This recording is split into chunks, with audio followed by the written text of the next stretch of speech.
There are hundreds of videos that haven't been launched on YouTube on Patreon. Make sure you guys join the Patreon to help us grow. We are MythVision. Welcome back to MythVision Podcast. Your host, Derek Lambert.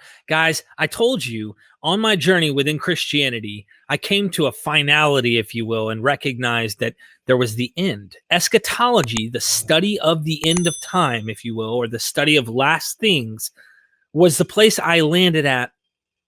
And that was the last stand for me within Christianity. I started to realize Jesus had made some statements that appeared that he was going to happen to come back soon. Some of the disciples wouldn't die, wouldn't taste death until they saw him coming in glory. All these things, right? Which I mentioned full preterism because that was my last stand before comparative mythology and I escaped. Recently, I came across my friend's book here about preterism. And I really recommend you guys go in the description, click the link, get the book. If you have Amazon Unlimited Kindle, it's free. If you have Audible, it's Audible. And the guy who reads this book out reads it amazing. But I just say all that to say, get the book, read it. It's not a long book. 2 hours it took me to listen to it. And I learned a lot, even as a full preterist that I was, that I didn't know about the movement. So Roderick Edwards has joined us today. What's up, Roderick? Hey, thank you. It's going good. Awesome, man. So let's start off at the very beginning here for everybody who's watching. There seems to have been a problem, and critical scholars have pointed out, the end was supposed to happen back then. I mean, they've noticed this for a while now. I know Bertrand Russell, I think, said one of the reasons he wasn't a Christian is Jesus promised that he was going to come back, but he didn't come back. And this isn't one of his reasons among many that he had mentioned this. But I know a lot of Christians like me who saw Jesus claim that he was going to come back. And maybe you can give them what preterism is, since the book is about preterism. Tell us what preterism is, what's partial, what's full. Give us a little rundown if you don't mind. Well, preterism, not to get too technical, comes from the word preterite, which is a Latin word for basically past. So as the book kind of plays on that, the end is past. Preterism basically says, like you said, Jesus constantly was saying it's about to happen soon, at hand. Well, preterism says, well, he really meant it. He meant it in the first century that there was going to be an end. Now, obviously, you get different flavors of preterism. Some that say it's literal, and some say it's figurative. So at any rate, it's still a end, a past, a finality, as you mentioned when you first started, that they reach. Yeah.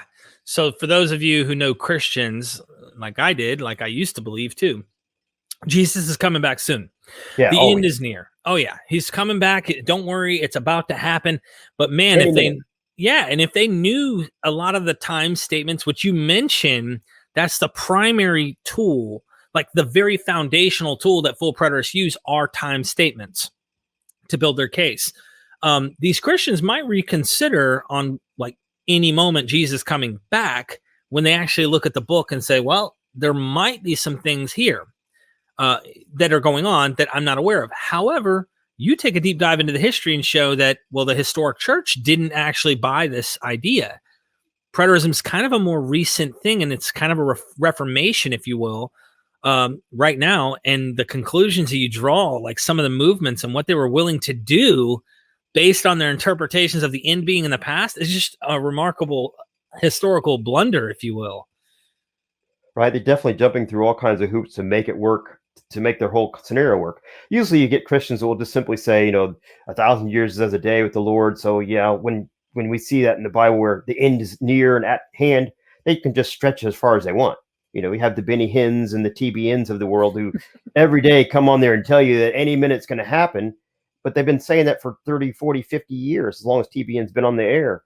And at some point, people get tired of hearing that because they have to live life. They have to wake up every morning and go through the struggles of life. And no longer can they say, well, tomorrow Jesus is going to come and this all doesn't matter. Well, you wake up 30, 40 times and keep saying that to yourself. Eventually, you just get tired of saying it.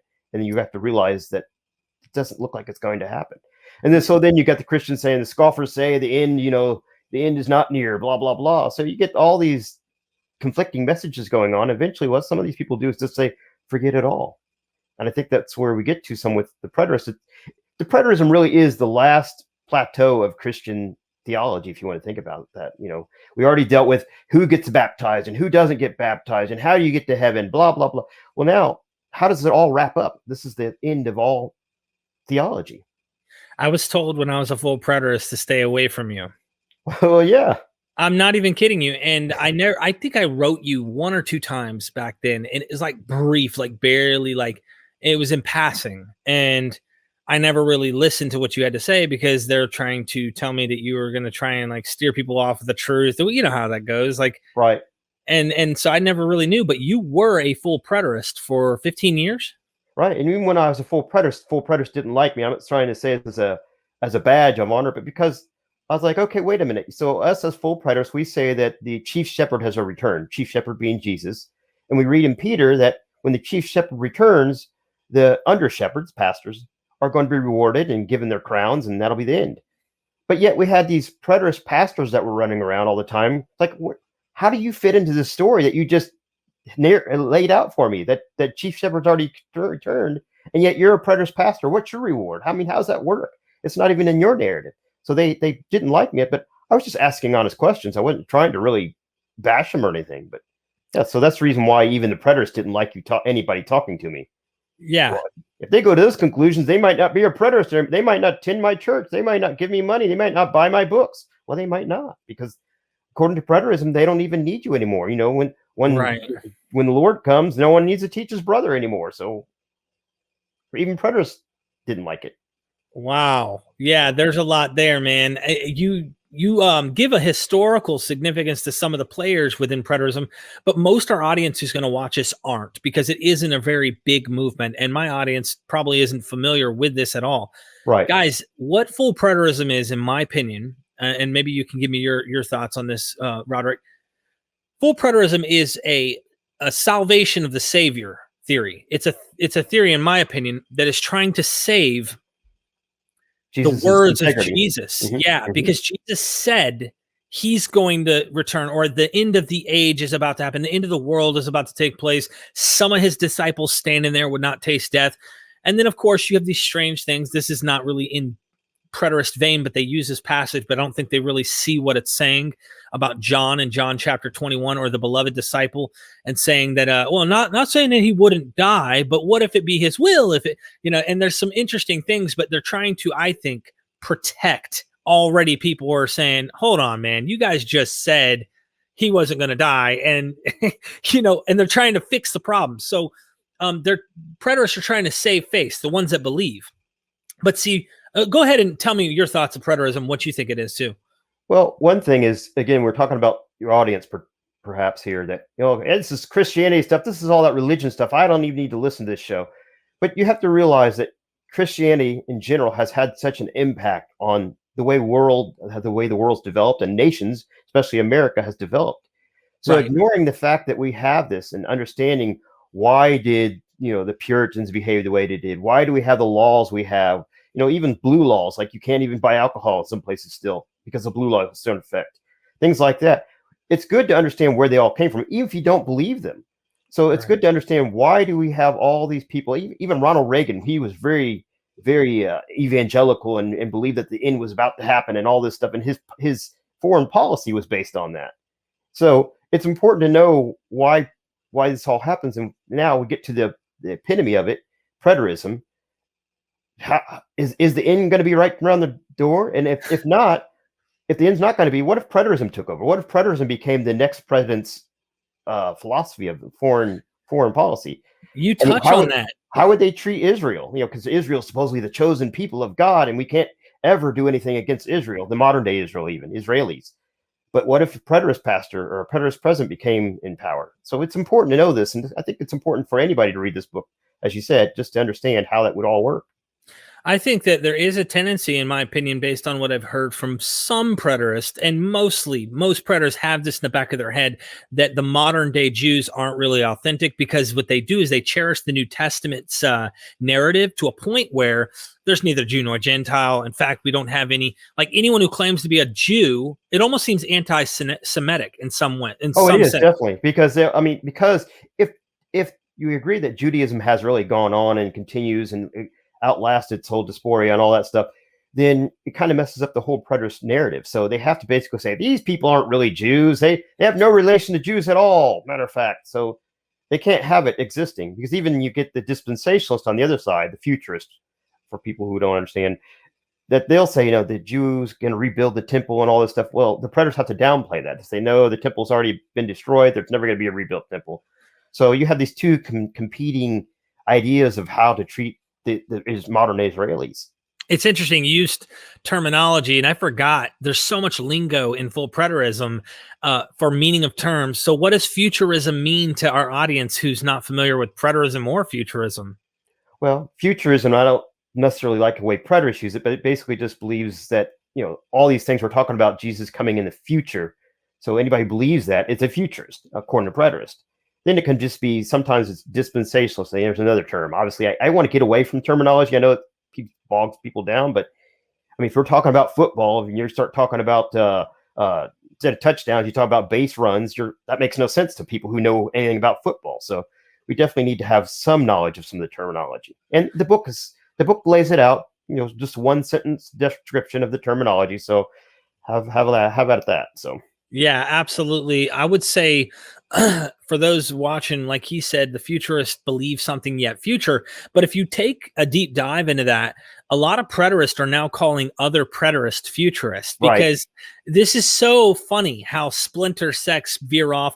Oh, you think there's an ongoing apostolic age, or you think there's an ongoing salvation, or you think there's an ongoing sin. Preterist now flex on other preterists to say, I'm more preterist than you are. Yeah. You're still believing in the narrative. I'm Israel only now. I have escaped the story. It's about the genetic descendants of Abraham. And like there's so many different if you will, sects of this movement of preterism that have happened to come to be.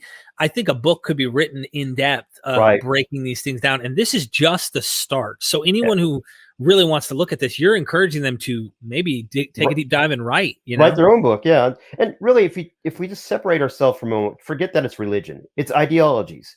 I mean, whether we're talking about politics or religion, they always have sects. They always have different versions. I mean, you have liberal Democrats, you have leftist Democrats, you have moderate Republicans, you have radical Republicans. So it's just ideology. And you have the preterists calling each other, you're a hyper, you're a heretic. No, you're a heretic. No, you're a futurist. And it just goes on and on. And it gets ridiculous. So yeah. Well, I like you said, for example, Ronald Reagan was a Christian who probably thought the end was coming. And so do many Christians, George W. Bush, et cetera, et cetera. What if they were a preterist? And you give examples in this book of a historical movement in the 1800s that took preterism, if you will, to the bank. And what happens is, and for everyone to know, there's a place where Jesus is kind of questioned by the Pharisees, and the Sadducees are right there, and they're trying to trick him. All right. So this is woman, and she has her husband has 7 brothers, and they die and they go into the resurrection, or they don't say they die, but in the resurrection, who will she be married to? And Jesus says neither. There will be neither given nor taken in marriage, blah, blah, blah, in the resurrection. So he finds a way out of this scenario that the Jews are trying to catch him in. Well, full preterists believe that the age to come, or the end of the world, already happened. In fact, they believe the resurrection already happened. So how do you live your life having marriage in the resurrection or post-resurrection time? That group in the 1800s saw the logical conclusion, hey, look, we all should just kind of have a polyamorous movement here and enjoy each other. What was the name of that group? The Oneida community. They're up in upper state New York. Matter of fact, they got most of their money from silverware. They created silverware. So a lot of times you might have Oneida spoons and forks. You're like, well, that came from that community. And they, like I said, they were having sex with each other. Nobody was allowed to marry anybody, but the men would pass around the women to each other and just basically have sex with each other. And again, logic. People like to say, I'm being logical. All logic is a rational way of saying something. It doesn't mean it's right or wrong. It's just a rational way. It seems to make sense. That's what logic is. And so they use their preterist logic and said, well, we should start a community where nobody marries each other, because that's what the Bible says in the resurrection. And if I believe I'm in the resurrection, then don't get married. And it was logical. That's so interesting, man. I really think that's just amazing how they took that conclusion and really practiced it. At Mm-hmm. least they were really taking it serious. Unlike the people you start seeing today, like, well, the resurrection is metaphor, it's something else. And so they were trying to be consistent on the way that the church has always understood resurrection to be. And at least they were saying, well, if it's a literal resurrection, I don't know. How did they take that? That's a good question to ask. The physical resurrection? They obviously did literally take it as the fact that they were in the resurrection and they shouldn't be having marriages anymore. So it's consistent. And we have some preterists now today, even that will talk about how their sin's all forgiven and we're no longer sinners and nobody has it's wrong at all. So they don't like to be called sinners. They think anything they do is not condemnable. So they do whatever they want. You talked about Ward Finley's view of heaven now, which was interesting. I know he doesn't believe in baptism today. Like, he's got a lot of there's no need to do any type of sacramental act or anything like that. Right. To be part of covenant with God. Now, he's a covenant guy. He's a big covenant creationist guy as well. In some sense, he has a covenant creation view of Genesis and whatnot. You go in and touch on all these. I think an exhaustive measure should be taken on books in the future, really delving into what these each are trying to say without trying to argue for the position. Like if I want to know covenant creation, I could pull out Beyond Creation Science, read the book, but it's a proposition trying to prove it true. Whereas you can do a drive-by and say, here's what he's really trying to say. And here's what the church has been saying, and most interpreters have been saying for a long time. Can you see why they changed that because of preterism? Isn't that interesting? You know what I mean? Right. What I try to do in the book is just open a door. Here's the door. Open it up. Look inside there. See what you see in there. And if you want to walk through it and more deep dive, you do it. I'm not going to write an 800-page book. Who reads 800-page books? I don't. So sometimes, but I don't like reading that big a book. So. Nerd. Yeah, I can be when I need to for this show. It makes it interesting. But I tell you, man, what happened that got you out of it? What was it that? I'm sure it wasn't one thing, probably, but. Well, if you talk to preterists, I got out of it because I just wanted attention, which I'm not getting any more attention. So I got more attention. I'd probably been better if you went to all the conferences and spoke there and became the preterist guy, so much people. But I didn't. Matter of fact, this book really, when I started writing it, I almost quit writing it. I said in the book because it just doesn't interest me anymore. So going back, he said, what got me out of it? It was the fact that I realized that I can't claim to be Christian. It's sort of like a Mormon or Jehovah's Witness who borrows Christian phrases, but they can't really claim they're Christian historically. It's sort of like somebody who in America loves communism and they're talking about communists and blah, blah, blah. Well, you really can't historically claim you're an American then because you don't even uphold American ideas. Right. And so just as the community of a Christian, I couldn't claim to be a Christian. Now, people say, well, you've got to run back to Catholicism. Well, I was never a Catholic anyhow, so how am I going to run back to it? So what got me out of it again is realizing that I can't honestly say I'm a Christian and a preterist at the same time. Well, are you saying that people aren't saved? I'm not saying that's not my place. I have no idea what God wants to do. If there even is a God, we'll talk about that at some point. But if there was a God, what he does with people by their beliefs, that's up to him, not me. So I don't know if you're going to hell whether you're a preterist or not a preterist or an atheist or not an atheist. That's not my position. And I never said that anywhere. Interesting. You said before the show, you were talking about the idea that their whole point is all of these religious systems are trying to find justice. There's this seeking of justice and hoping and longing for the wicked will get their due and the righteous will get paid. Hey, good job. Here's your payment. You know what I mean? Right. Whether we're looking at Mayans or Muslims or Christians or all humanity always wants justice. We want to make sure thing at the end, everything's righted somehow. And what if it's not? What if the criminal and the scumbag who you defrauded your family or killed your relatives doesn't get justice? They just become worm food like anybody else. That'd be interesting. It's really frustrating. So we have to imagine that somehow there's going to be justice in the end, or otherwise we go nuts. That's a good. That's a good point. It's hard to let go of that for emotional reasons, of course. Right. I want to talk about something that you mentioned in your book on how to combat this thing because it's not really growing like that. I think the most you see is people coming over from partial preterism in some sense, probably from Kenneth Gentry, Gary DeMar types, and people who've been influenced with something to realize that something is about the temple going on here in the Gospels. But I want anyone who might investigate this to kind of have an idea. What would you say? And I'll give my 2 cents after, the best way to combat full preterism in the guys who are full preterist. Well, it depends whether you're coming from a Christian frame of mind or not. So let's say, for example, if you're coming from a Christian frame of mind, again, you stick with, no matter what, here, look at this verse, look at that verse, because you will probably lose there, not because their argument's solid, but because it looks like it's solid when they say that. So you need to stick with the fact that if you're a Christian and you've been part of the Christian community for thousands of years, preterism is completely something new. It's not Christianity. It's something new. And now the problem with this is, okay, well, God can change his mind. God can have further revelation. Well, if this is the case, then this God it could happen again in the future. There could be more revelation. Who knows what it would be? And it's never ending. So from a Christian point of view, you have to stick with the fact that you're part of the Christian community and preterism is not. Before you get to any proof text or anything that they're trying to get you to look at, that's it. Yeah. I definitely. Are the police coming? Nope. I just saw a head pop through the window over there. You're fine. Okay. No, you're good. I was just going to say that makes a lot of sense, especially if you're part of that community and you look in history to find out if there were any theologians or scholars or church fathers or anything that believed in these things. No, you can take pieces, like you say, and create a puzzle of your own to say, well, take John Owen and a little of Augustine and touch a little Justin Martyr here, if you don't mind, and blend them up in a blender, and you can come up with close to full preterism. But all of them didn't believe their composite work would be what we call futurist or Christian, for that matter. So, right. But yeah, like you said, blend it all up. And the one thing they never agreed to, are any of these church fathers and people throughout history, was that the resurrection had the final, if you will, had happened. No, all of them were looking forward to something, even if they believed it happened at death, or if they believed it was going to happen historically in some point in the future. There was still something yet to wait for, and yet full preterists are trying to find a way to kind of seal the deal behind them.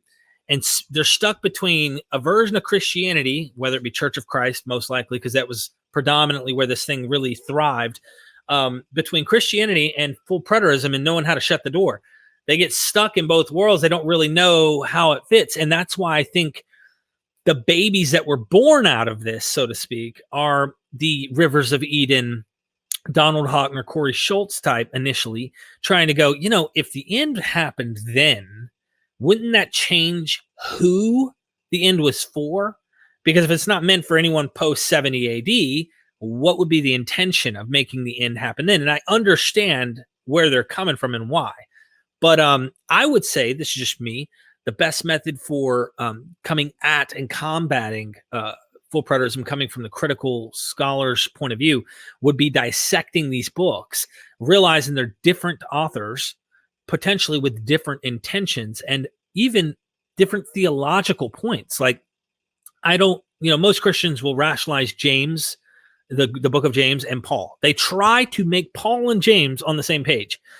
James is saying that Abraham was justified by works plus faith.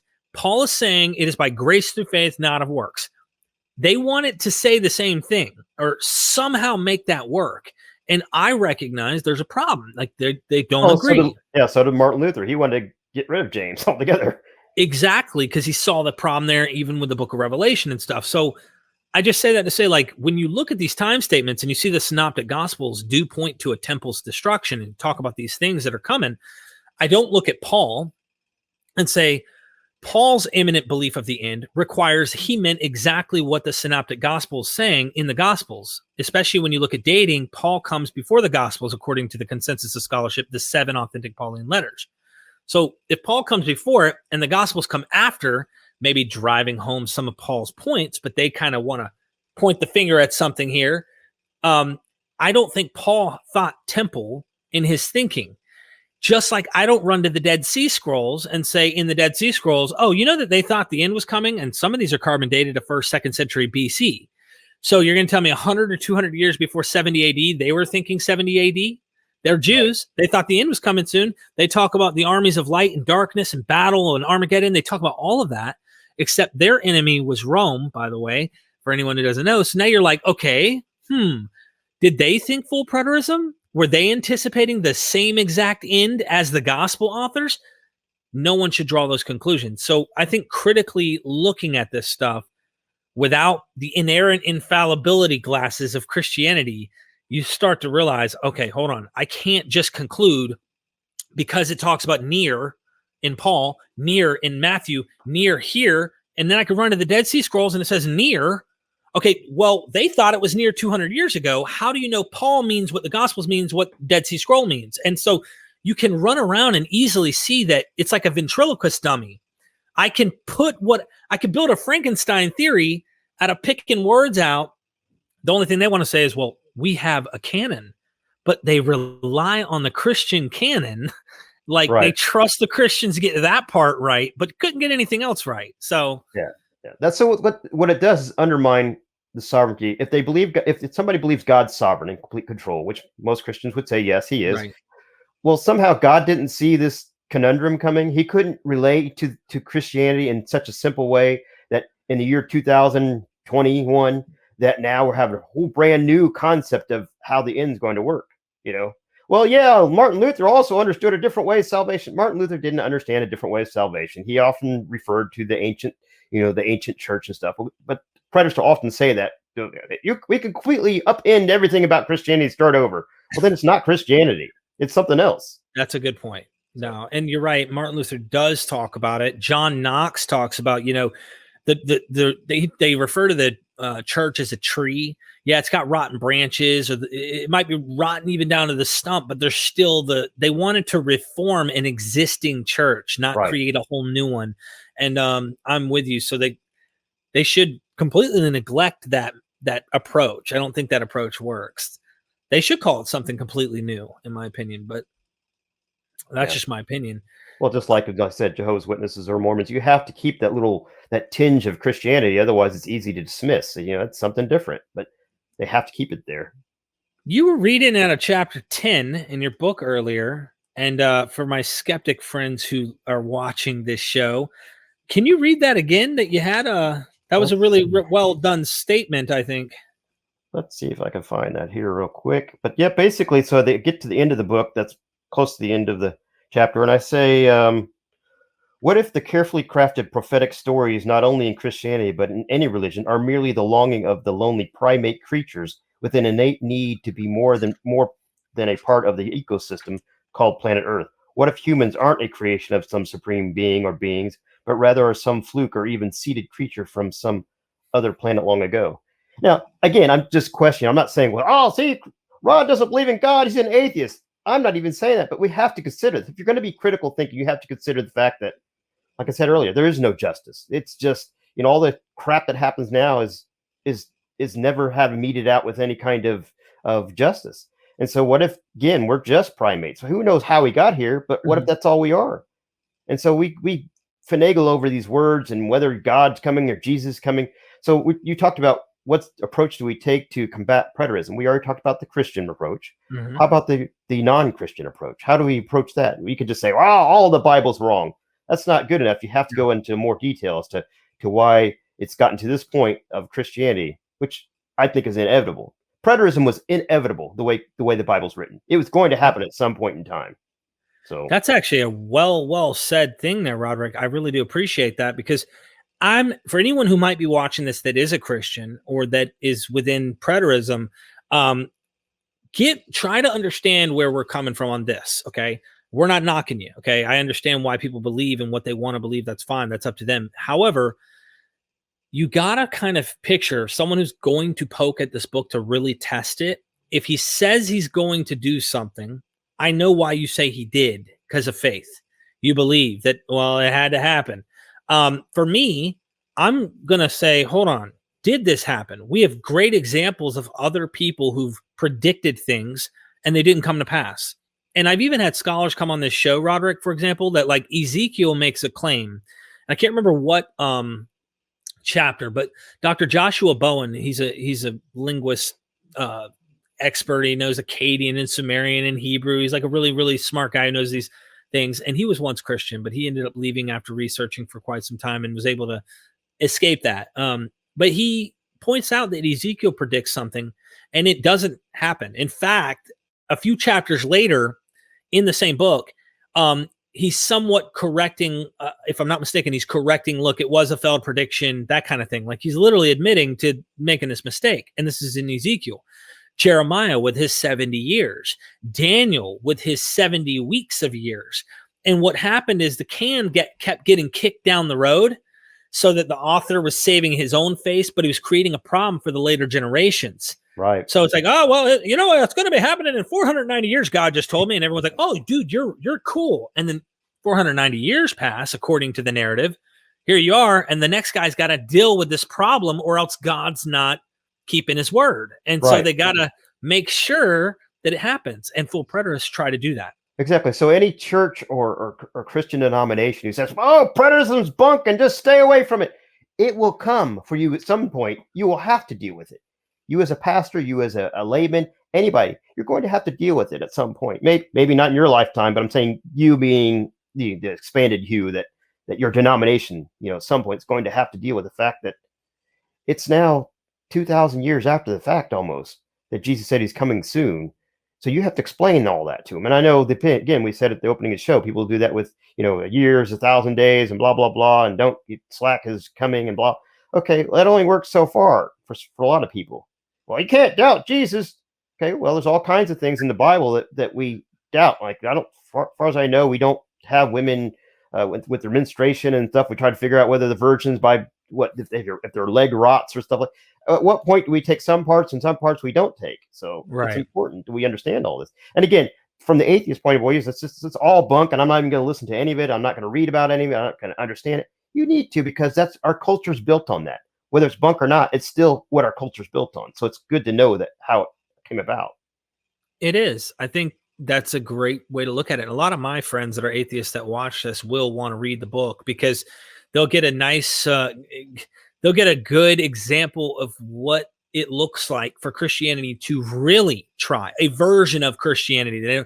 They're not historically Christian, but they're trying to still be in the vein of Christianity. And they're trying to say, look, we're going to be true. They really do believe they're truest to the biblical text, because of, in my opinion, this is exactly what happens when Protestantism lets the text value over the church tradition as well as the text. So you're inevitably going to run into preterism at some point if you're going to let the text reign supreme, because you're going to have to listen to the words that are in that book for what they're saying if you're a Christian. And when I did that, I saw that, well, he said it was going to happen, therefore it did happen. And you can't say Jesus didn't do what he said he was going to do. Right, now you have to describe how it happened. If you already believe it, now it did happen. Okay, now how did it happen? You know, who was the Antichrist, and when did the great tribulation happen? And all these things that you have already in your pocket there, you got to now describe how it happened in the past. So,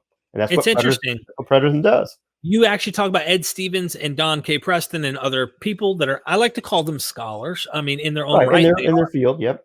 Yeah. In preterism. So you have these scholars till this day that literally like debate viciously one another and saying things about their IBV and their CBV. So for those of you who don't know, what's IBV and CBV? Well, immortal body at death and immortal body now type thing. So it's whether you are currently in heaven or you get your transformed body. Is it physical? Is it spiritual? What is it's got this all going on. And we even have a concept in preterism. The question in preterism is, why didn't the Christians see this? The Christians in AD 70, the year that this was supposed to happen, when you talk to a preterist, so we have person, you mentioned Ed Stevens. What he will say is that there was a huge rapture that took away all the true Christians from the face of the planet, leaving just the I don't know what you even call them, second-rank Christians, nominal Christians, people who didn't really, really, really, really believe. I have no idea what they're called, but somehow they didn't understand what actually just happened. So they spent another 1,000 years teaching false teaching about eschatology, about the end. And here we come, enter people like Max King and Ed Stevens to help sort all that out for us, which to me is a slap in the face to the apostles and to Jesus himself, because somehow they couldn't relate it, but Ed Stevens can. I'm not trying to attack him, but it's a ridiculous argument. Yeah, he actually argues that silence after the destruction of the temple is where it happened. We don't have any historical evidence. It's like his evidence is the lack of evidence to make the case, you know? Right. So Well, we don't know what happened in those 20 years, but somehow we do. Just read your New Testament. We knew it was going to happen. So since we knew it was supposed to happen soon, that's the window of opportunity to place it. We just can't prove it. Right. And therefore, I mean, of course, he'll probably try to, but I mean, that's honestly what I heard him do in his lectures. But see, Don K. Preston and others, they take a corporate body view or spiritual covenantal view rather than it being individuals. Whereas Ed Stevens says when you die, at that point, you go to heaven and the judgment or something might happen. I don't know if it's like that, how he More has lying along with historic Christianity's view, yes. Yeah, but he believes a literal rapture actually happened. And does he comes close to people like Rivers of Eden, who took the view that it's all actual biological genetic descendants of Abraham only. Have you seen Ed Stevens ever try to combat that in his view of the actual rapture? Who was raptured? Were they a mixed multitude of Israelite and non-Israelite? I think he believes that, yes, from what I can see of the writings that I've had. I mean, again, the book that you talk about was originally called Silence Demands a Verdict. So, and then he changed the name of it once people pointed out, hey, wait a minute, let's, like you said, that's no evidence. You're basically trying to build evidence from no evidence. But the reason why Rivers of Eden, this guy is called the Israel only group. So people who believe preterism, they have basically two premises: that that everything is fulfilled. Everything you read in the Bible is fulfilled. It's not going to go on. It fulfilled its terminus is of AD 70. And audience relevance, that it's only relevant to a certain audience. If you take those two things, and we talked about logic earlier, and you apply logic to it, you have to say, well, wait a minute. So if it's all over with, and the audience was who? Jesus said, I only come to the house of Israel. So it must have been only the actual true Jews, the true Israelites. And so it was never the Gentiles, the so-called, even it mentions Gentiles. Those are just Jews living outside of Israel proper. And so he's using good logic here based on his premises. It doesn't mean it's true, but he's using good logic. And that's how you get to Israel only. Right. And then, just like you pointed out the flaws with how Ed Stevens comes along and is making this huge statement of like, well, it's secondary Christians, or why did this thing keep going? If it ended in a raptured all as true church, why would anyone believe this after 70 AD if that happened? The same problem happens for the IO crowd. So anyone who wants to take that head on, this is being critical, but also pointing out an obvious fact. Why is it right there documented at the very earliest convenient time we have of historical writings for Christians, non-Israelite pagan believers are believing and are part of this church? They have this cop-out explanation. Well, people believe in things all the time that aren't, really meant for them to believe. And it's like a weak lack of evidence argument. For me, it's obvious. Paul spiritualizing text and applying them to the context of people who weren't actual Israelites, calling them sons of Abraham by faith in Jesus. And that's why it looks like they're actual sons of Abraham, because he's using the same language. He's just borrowing it and putting it onto the ethne. I don't think these are literal lost Jews or lost Israelites, but I think it's interesting why they do that, because they say 70 is the terminus. What's the point, right? What's the point if it ends in 30 years, 40 years, Derek? There's no point. It must be only for this purpose.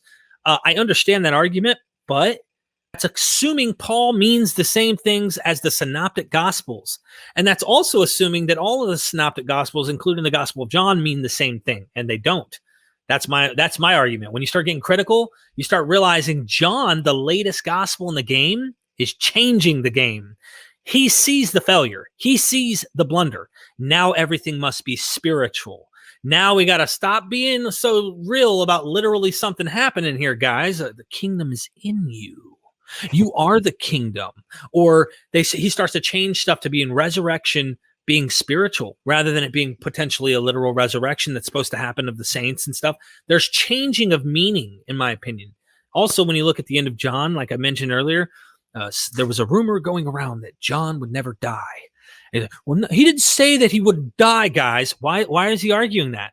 Well, because he died. Whoever this guy is died, and he said he probably wasn't going to die, and that some of the disciples or someone was supposed to remain till he comes. Right. And yet he didn't come.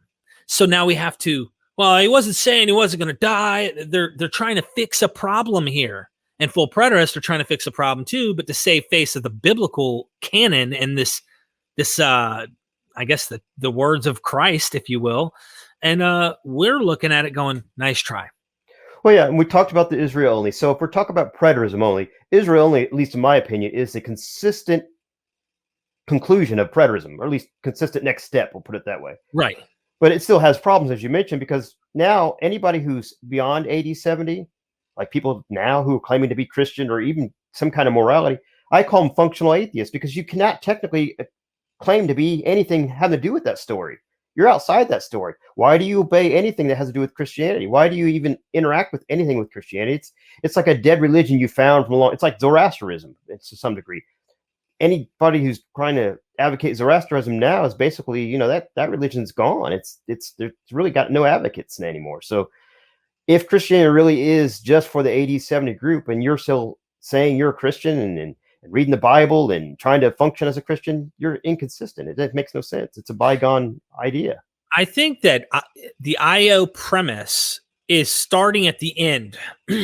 So if you wanted to use the logic and the arguments that the IOers are using, Israel only. Yeah, and short for Israel only. I just want to mention that again for your listeners.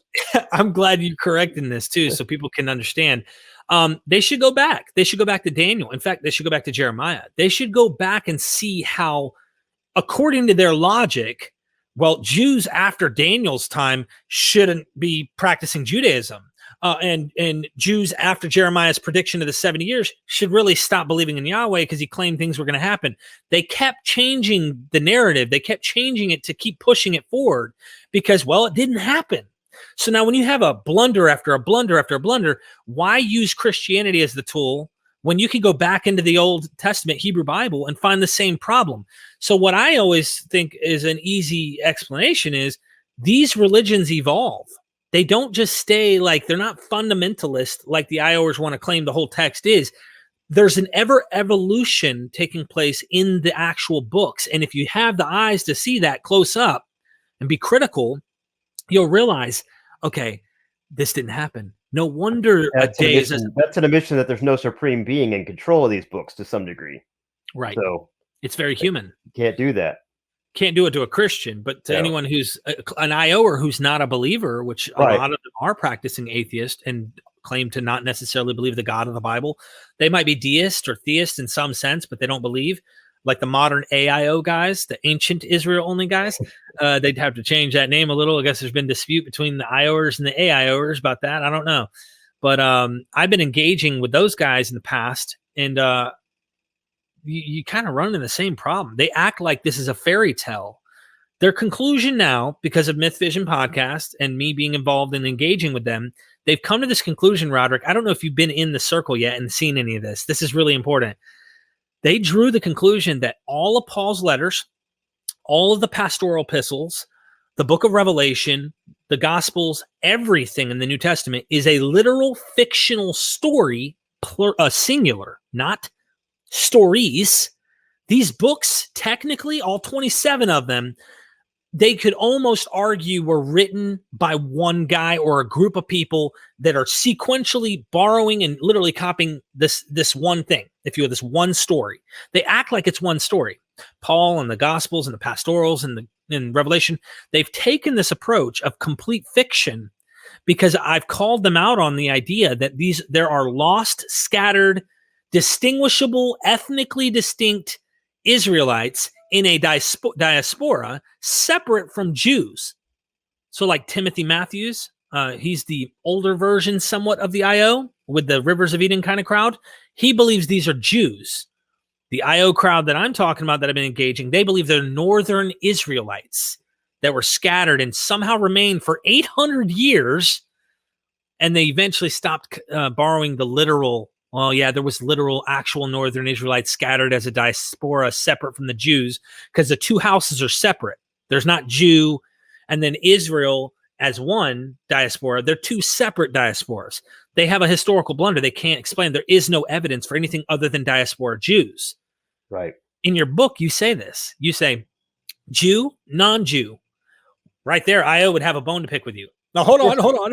You got Jew, non-Jew, and you have Israel, and Israel's a separate crowd, and that's what they do, man. They Well, when you get to the New Testament, you see that Jesus and the apostles didn't make that distinction. It's basically Jew and Gentile. They never really like, well, you got the house of Israel over here and you got the Jewish over. They didn't make that distinction so clearly. It's just Jew and Gentile. Right. What I think is also interesting, we're talking about Christianity, but talk about Judaism, for example. So here you have, they believe their temple was, the throne of God, his footrest, basically on earth. Here he is on earth. They had no idea that it was going to be completely and utterly just wiped off the face of the earth. And so when that happened, they had to go, well, what do we do now? Because that was our whole idea here of how God operates. So now they came with the whole synagogue concept. It'd be interesting to dive more into how Jews try to reconcile the fact that their God is no longer basically with them. They also had to spiritualize it. There comes a time when you won't worship me in this place and that place, but you worship me in spirit. Well, yeah. Even though it's not in their Bible, they probably have to advocate that too. Well, that's a good question. I'd like to get a scholar on to talk about, because I know that Judaism prior to the temple and Judaism post-temple, there had to be a change. Even diaspora Judaism probably changed in light of the fact that the temple's destruction took place. But I'd like to ask an expert that, because that is interesting. I always told the full preterist this, and this is interesting. Full preterism is temple. Like, you gotta think 70 AD. You cannot think outside of Jerusalem's temple. So when the IO guys came, being as consistent as they could to try and understand this, I always say to them, like, suppose Paul's audience are who you think they are. What's the point? What's he saving them from? They're not going to go to the temple. In 30 years, who cares, Yeah, but they're not even going to the temple. These are like uncircumcised, supposedly, Jews, depending on who you talk to, or uncircumcised Israelites. They're out in the diaspora out there. What are you saving them from? The judgment of the temple's destruction? They're not going to the temple. Yeah. They don't care. So what's he saving them from? And there's never a clear answer to that question, that makes good sense. It makes me think of Jesus when he was talking to the Samaritan woman, who said, basically, we worship on this mountain, whereas you Jews, they both were Semites, if you want to call it that, but they were worshiping not even ever in the temple. They were always up on the mountain worshiping, and the Jews were worshiping in the temple. So it's a completely different culture. But yet, but Jesus still considered them part of Abraham's children, if you want to call it that. That's definitely in the Gospel of John. Mm-hmm. What gets weird is Matthew. Right. Because Matthew says, do not go to the Gentile, do not go in the way of the Gentiles, and do not enter any city of the Samaritans. Rather, go to the lost sheep of the house of Israel. And this is what I pointed out in the recent discussion with Jason DaCosta and these other guys. I said, look, dude, the bottom line is, in Matthew, he's only concerned initially with Jews. Who are the lost sheep of the house of Israel? Jews. Not Gentiles, not Samaritans. John and Luke do something different. They're like, hey, you Samaritans, half Jews, if you will, you guys are in it. Come on in.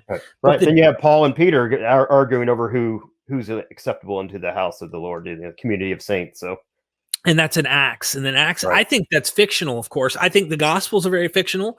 I think Acts is very fictional, but I do think there's a historical narrative there to some degree, understanding the rife in the early church, in my opinion. And this is just from critical scholarship coming in, like trying to explain, they're trying to make Peter and Paul look the same. Peter and Paul were probably not on the same page, but they make Peter and Paul somehow come together in a way like, all right, he calls them out about hanging out with the Gentiles, but they make up. It's okay. They're on the same team. Paul doesn't sound that way in Galatians. Like, Paul's actual letters do not sound very nice. He's defending himself in the Galatian church. So all of that's fiction, according to the modern IOers, all of it, including like 1 Corinthians 9, where he's arguing over money and who's going to donate and whatnot. Why would that be fiction? What would be the point of writing that? How fictional is it that he's trying to argue why the donations need to come to him and Barnabas so he can give it to the church of Jerusalem and not just the other super apostles that he's completely competing with, in my opinion? But we're rabbit trailing off preterism.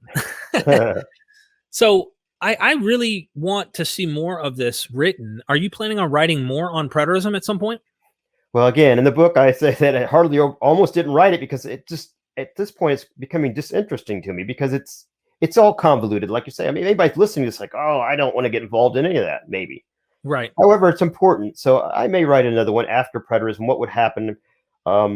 what has happened, it's splintered so badly. Most preterists will say, well, so did Protestantism, and it's fine. It's splintered to 30,000 denominations. Okay, well, you're doing it at hyper speeds here. Preterism took, Protestant took what, thousands, at least 1,000 years or 500 years to splinter as badly as you're doing in 20 years. So that's true. yeah, I might write another one basically on how this is going, but I'm not certain if I have my finger on the pulse of some of the newer ones, because it's just frustrating, like you do. Maybe you should write the next one after preterism. I've been told you need to, just to go into the different depths at which these movements go. But I'll tell you what did irk me about this. I'm an admin of Preterist Perspectives. Year and a half ago, the preterists were wanting the IO preterist out. Yeah. They didn't want anything to do with them. I defended the IO guys. I was like, listen, you guys can't stand around saying Ed Stevens calling Don Preston anathema and that you're cursed, you're going to go to hell or whatever, vice versa, and then tell me that IOers can't be allowed in this discussion. You're already calling each other the worst names under the sun. What's Irony. wrong with bringing another group in that already disagrees with both of you guys? So bring them in. Well, they're not even believers. Some of them are, but regardless, they're preterist, and it's a preterist perspective. I got them into the room, and it just went real down south from there. But it just shows how everyone is their own pope. Everyone interprets it their own way. It's not even I called them mini popes when I was a preterist, and I got so much trouble calling all these people mini popes. Oh, so. It's true. I mean, I don't know why they would have a problem with that, because it's a fact. If you don't think their way, you don't have the Holy Spirit. But Christians do that all the time too. Like, our understanding's true because the Holy Spirit guided us. And it's like, but the irony early in the movement of preterism, first of all, they used to use this tagline. They said it's a radical paradigm shift. Okay, if something's radically being paradigm, or the paradigm's going to be shifted, it's not what it was before. It's something new. But they quit using that phrase when I pointed it out, because obviously, again, that undermines what they're saying.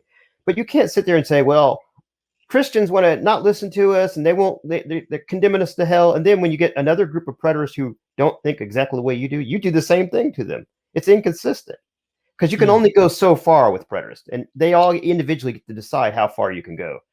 So if you go too far, then you're hyper preterist. Whatever. Yeah, hyper would be IO to them. Yes. These guys, and Ed Stevens' version is what was seen in Rivers of Eden.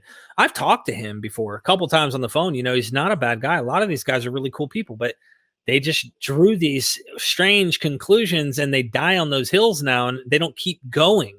That's what got me, is like, I looked at these positions, but I kept moving as I continued to try and research, not try to bury myself into a position. I like the scientific method, Roderick. I like to test whatever it is. Like, I was a mythicist, all right, who thought maybe Jesus didn't even exist at all.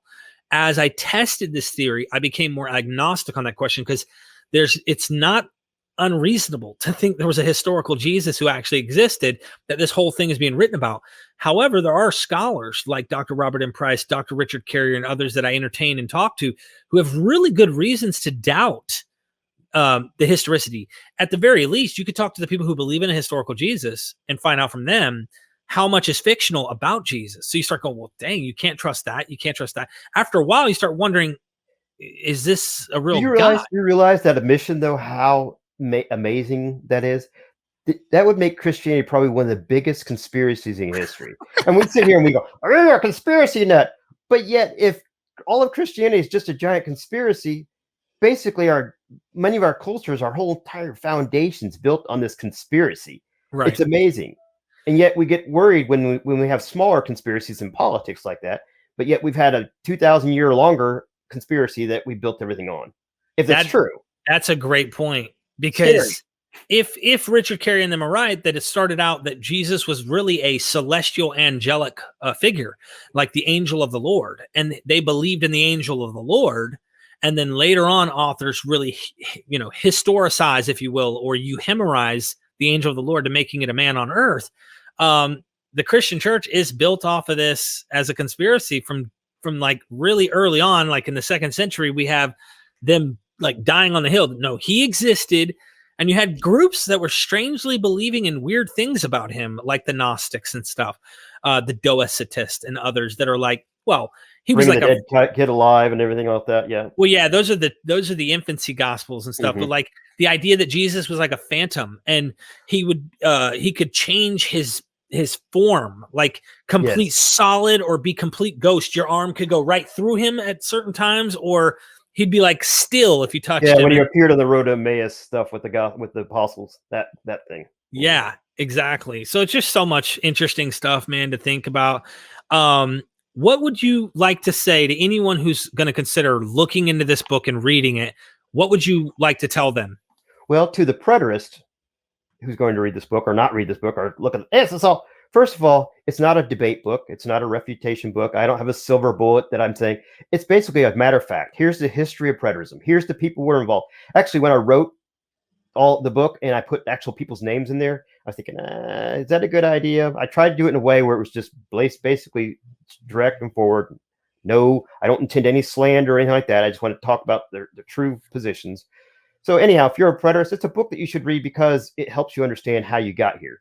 Oh, I don't care. I don't know anything about Ed Stevens. Every time I hear a preterist say, I don't care, I'm a preterist, I just read the Bible and I became a preterist.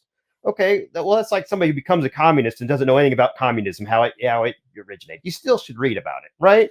Right. Now, to the Christian who's not a preterist and wants to read this, again, it's inevitably, this is coming to you at some point, to your, not to you directly, at least to your lineage. It's good to know this stuff. Well, I'm not going to read it until my pastor says I can read it. Well, your pastor, again, has a reason why he doesn't want you to know anything about all this stuff. He needs to keep this going on. I'm not saying he's a bad guy or anything, but he needs to keep this frame that going on that he has going on here with this whole where he can spiritualize any passage he wants and you're going to buy it. You need to read this book because you need to understand how it works. And I don't want you to argue with your pastor. Maybe get him to read it too. Maybe throw the whole thing away, maybe whatever, but you should read it. To the atheist that wants to read this book, you should read it because, again, his Christianity has impacted cultures all around the world, whether it's America or South America or Russia. You need to understand the end game to Christianity. And this is the end game. This is where it goes eventually, whether we want to admit it or not. So I think it's a good book for everybody to read. And like you said, it's a short read. I don't want any of my books to be longer than a 2-hour listening. So it was enjoyable. It was really enjoyable. I really recommend it. I'll repeat the same words, that what you just said is powerful and important. Anyone who's considering wanting to know, like you really want to know if you're an atheist, a real good way to kind of jab at Christianity is this supposed coming. And it's still like these date setters and stuff that are going on around here that are creating fear for the Christian or the one who might be a believer who thinks these texts are holy. This is a good place to realize and don't buy that it's about to happen stuff. Don't let that fear crawl under your skin. For the atheist who's looking at Christianity, wanting a good way in and saying, hey, here's a great way to show an issue. He claimed things were going to happen. Did they happen? Well, I do think those passages that we talked about earlier, a day is as 1,000 years and 1,000 years is as a day, are there intentionally to try and fix a problem. And we can go into why I think the pastoral epistles are later, and they're there to kind of say, look, we know there's scoffers and mockers are going to come in the last days. They're mocking, saying, when is the coming? Is he delayed? Has he held off? Is he postponing? Whatnot? Don't worry. More people will get saved by this, 2 Peter says. Don't worry. At least he has long suffering. He's going to come, though. Don't worry. Okay, that's saving face because it never happened, in my opinion. Could be wrong, but right. I just have a hard time believing this is... When you read this book, I do want to warn people. When you read this book, especially as a Christian, when you read this book, and let's say you're reading it and you understand it all, and you're like, okay, I agree with what he's saying here. It might do something to your faith. I want to warn you about that. You might say, well, maybe I don't want to go to church anymore. I'm not saying it's going to ruin your faith. It's just going to change it because you're going to feel like this conspiracy that we talked about has been played on you for all this time. So how does that fit in? What are my morals now? Why do I do what I do? What makes me a good person? What do I do? Is a good person just going to the soup? What do I do? And so it's going to change your entire life in that respect, possibly. And you need to be ready for that. I don't want you to become a hateful, bitter person. That's not the point of the book. I want you to figure out, I guarantee you, like you said, you're atheistic. Is that right? Yes. So you have to have some kind of moral code that you apply to, and something you can actually describe and declare to people, and they understand that Derek's going to do this and Derek's going to do that. You still need some kind of moral code, otherwise you're going to be off the rails. So But I just do believe in understand the that. golden rule. I mean, I'm a big fan of the golden rule. You know, I think that's inherent. It's inherent in us to try and treat others the way we would like to be treated. To try. I'm not going to say we're all going to live up to all these perfections. No, man. Evidence shows we can't always do that. But no, yeah, I don't want anyone to go off the deep end. But I think it is worthy of the research. You may not think so, but guys, I can go on YouTube, type in "end of the world," and there are Christian videos that have millions of views. It shocks me. But you Mhm. write an informative or do an informative show on showing really what the end of the world was about, apocalyptic stuff, teachings. I mean, John J. Collins, for example, Professor John J. Collins, he's like one of the most notable scholars in the field of apocalypticism and Second Temple literature and things like this. And he might get like a couple thousand views on his videos on YouTube, millions of views on some hype silver tongue Christian speaking about this. I had a dream, Donald Trump, and the end, and the eagle flew, and the prophetic word was upon me, and you're believing in this stuff, and it just blows Sensational. me away. We love sensational. Whether it's like, for example, I've written 9 different books. This is my only religious book, basically. But I've written 9 books, but they don't get as much traction as, say, an erotica novel of romance. That's just a matter of fact. We, as humans, we're trying to escape from reality to some degree. That's the reason we play video games. It's the reason we do all these things. We want to escape from sometimes the reality of, wow, this life sucks to some degree. Sometimes. But sometimes, yeah. So you got to decide to make your life better despite all that. So Well, Roderick, I gotta say, applause to you, man, because you wrote it really well. I could tell you're very educated in this, and I've listening to it, I could tell with the words you were using and how you were saying it, you really articulate preterism. You understand what it is. You could, and I could tell, you could have gone into the rabbit trails of delving and showing and breaking apart and giving you examples and all of that. But this is an airplane view for anyone who wants to see when preterism hit planet Earth, if you will. And like where it's kind of heading, you can kind of tell, historically speaking, people who take the Bible seriously, if they draw conclusions by themselves about preterism, you just never know where stuff might end up. right. We got Heaven's Gate cults and stuff, crazy cults that start developing out of this. You never know what could come of this. Well, we mentioned in the book there's a guy named Charles Geralt. I think it's had some Charles Geralt. I think his name is Gatow. That's him. Sorry, Charles Gatow. Back in the 1800s, who actually assassinated one of the U.S. presidents because he believed preterism was so true. And he said he thought after a while, he wrote in his the reason why he did it, why he killed him, is he thought it would give more exposure to his book, which he called The Truth, which is a book about preterism. So it does have impact already, but have you ever heard that? I never heard that until I read it. It's like, wow. So preterism isn't just this little sideline. It will come up and come up and come up because the Bible has this story that we believe that it's going to happen at any moment, and it's going to affect people as they go on. Yeah, I didn't see you go into too much detail of historical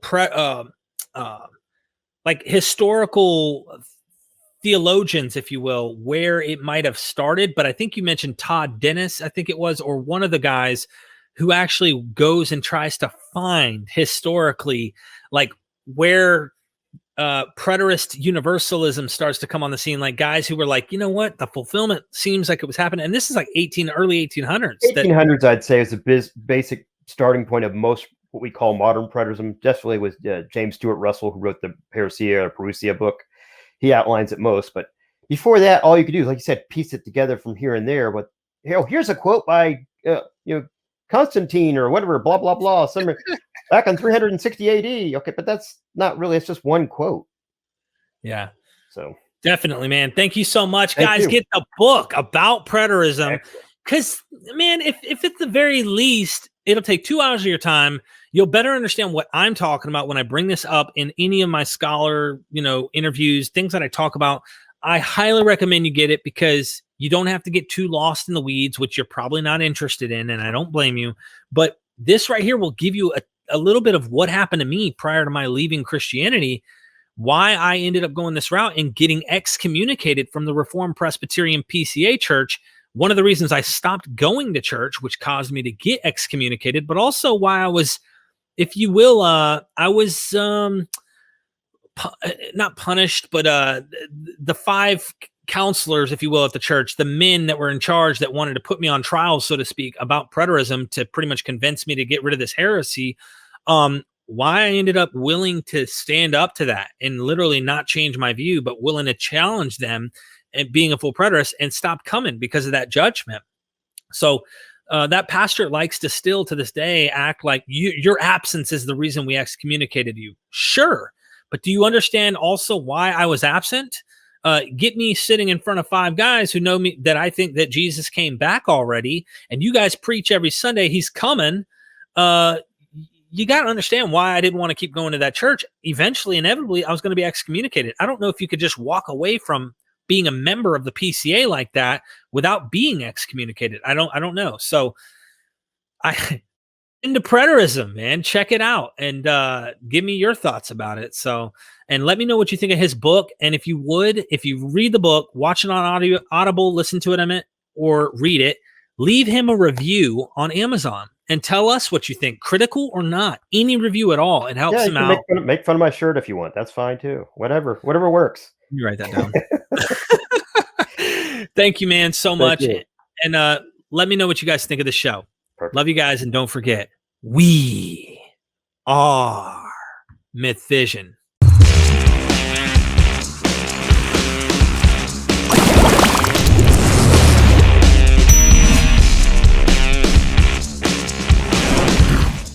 I have hundreds of videos on the Patreon. Become a patron and get early access to everything I ever launch. Join the Twitter. I've got a Discord chat room. You guys can help grow the community. One-time PayPal or Cash App if you want to help us out with a donation. And join our Facebook groups, man. Let's make this thing happen.